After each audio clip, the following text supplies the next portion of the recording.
नहर को होगा रूही की बातों पर यकीन। सुकून के खिलाफ रूही और नहर बनाएंगे एक बड़ा प्लान, जिसके बाद बाबा भेजेगा सुकून को उसकी दुनिया में, क्योंकि जब रूही को ध्यान आता है कि उस दिन बजरंगबली के सिंदूर से उसने सुकून की नहर से शादी नहीं होने दी थी, तो इससे रूही के दिमाग में एक आइडिया आता है और फिर सुकून जिस साड़ी को पहनने वाली होती है उस साड़ी में रूही हनुमान जी की सिंदूर लगा देती है, जिससे जैसे ही सुकून उस साड़ी को पहनती है तो उसे रूही के शरीर में तकलीफ होने लगती है, जिससे उसे मजबूरन रूही का शरीर छोड़ना पड़ता है, जिसे देखकर रूही को काफी खुशी होती है और वह बजरंगबली का धन्यवाद करती है। जिसके बाद रूही फटाफट से अपने शरीर में प्रवेश करके नहर के पास पहुंच जाती है और नहर को गले लगाकर उसे सारी बात बता देती है कि अब तक रूही के शरीर में सुकून थी, क्योंकि सुकून ने रूही के शरीर पर कब्जा किया हुआ था, जिससे नहर को रूही की बातें समझ नहीं आती आखिर वह क्या कहना चाहती है। इसलिए रूही एक बार फिर से नहर को बताती है कि उस दिन हॉस्पिटल में सुकून की आत्मा ने रूही के शरीर में प्रवेश कर लिया था, इसीलिए तब से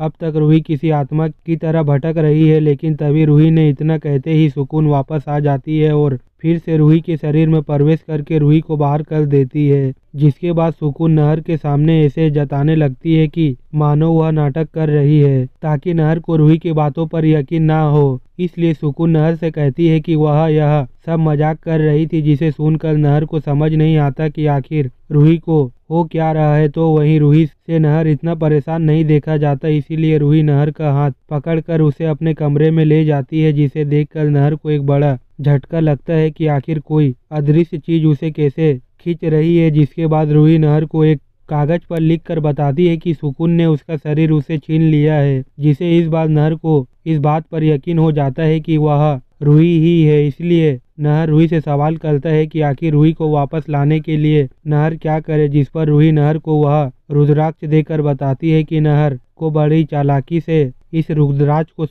सुकून के गले में बांधना होगा, ताकि सुकून हमेशा के लिए उसके शरीर से चली जाए। जिसे सुनकर नहर भी फैसला कर लेता है कि इस बार वह सुकून की कहानी हमेशा के लिए खत्म करके रहेगा। जिसके बाद रूही भी बाबा के पास जाकर उसे सारी बात बता देती है कि रूही के शरीर में रहने से सुकून की शक्तियां बढ़ गई है, इसीलिए उसे पहले ही पता चल गया था कि रूही क्या करने वाली है। जिसे सुनकर बाबा रूही को बताता है कि अब सुकून की आत्मा को हमेशा के लिए ठिकाने लगाने का समय आ गया है, क्योंकि अगर समय रहते ऐसा नहीं किया गया तो सुकून किसी भी हाल में रूही और नहर का पीछा नहीं छोड़ेगी। इसलिए बाबा रूही से कहता है कि उसे पहले किसी भी हाल में सुकून को अपने शरीर के बाहर करना होगा, उसके बाद ही बाबा रूही की मदद कर पाएंगे। इसीलिए रूही पर घर पहुंचकर नहर से कहती है कि उन्हें आज के आज ही कुछ करना होगा। इसीलिए जब सुकून नहर के साथ अकेली होती है तो नहर सुकून के करीब आने का नाटक करने लगता है, जिसे देखकर सुकून को काफी खुशी होती है और उसे नहर पर शक नहीं होता कि उसके दिमाग में क्या चल रहा है।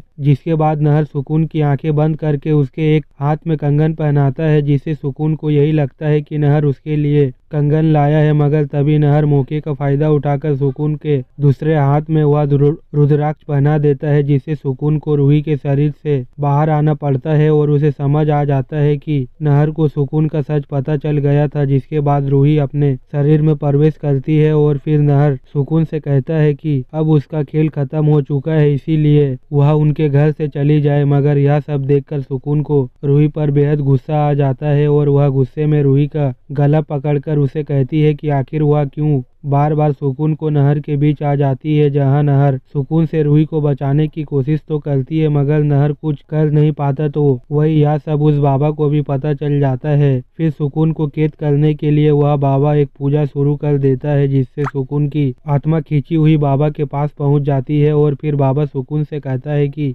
वह अपनी दुनिया में वापस लौट जाए, वरना बाबा उसे हमेशा के लिए नर्क में भेज देगा। जिसे सुनकर सुकून काफी डर जाती है और वापस से अपनी दुनिया में चली जाती है। तो दोस्तों वीडियो अगर अच्छी लगी हो तो वीडियो को एक लाइक करें और सीरियल में आगे क्या होने वाला है जानने के लिए हमारे चैनल को सब्सक्राइब करें।